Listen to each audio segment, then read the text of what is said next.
მადლობა. მე ხომ სინანული გამოთქვი ამასთან დაკავშირებით. სინანული გამოთქვით და ამბობთ, რომ კლიენტის ინტერესი არის მთავარი და ამიტომაც ადვოკატის გვერდისავლით შევდივართ. აი კლიენტის ინტერესზე ვლაპარაკობთ. ესე იცით, რომ მერვე საპყრობილე იყო სასაკლაო და ეს იცოდა საქართველოს ყველა მოქალაქემ, არა თუ ადვოკატმა, რომელსაც ხშირად უწევდა იქ შესვლა. სასაკლაო იყო ამ სიტყვის პირდაპირ მნიშვნელობით. 2011-ში მართლა და კვირას ბზობა დღეს, როცა ჩიტი ვერ შეფრინდება. გირეკავთ, არაუფლებამოსილი პირი გეუბნებათ, რომ წითელი ხალიჩებით დაგხვდებიან, შეგიყვანენ და ხელს მოაწერინებთ ყველაფერზე, რასაც გეტყვიან.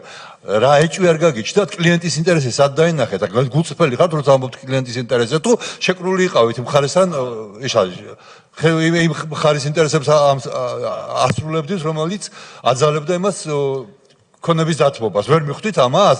გვარწმუნებთ ამაში, ეს ბზობა დღეს შეგიშვეს სასაკლაოში და გეუბნებიან, რომ წითელი ხალიჩებით დაგხვდებათ დირექტორი?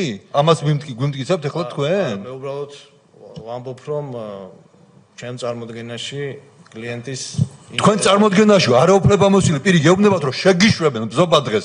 ციხეში სადაც არავის არ უშვებენ, რაზე მელაპარაკებით? და ეს არის ინტერესი კლიენტის? არ ვიცი.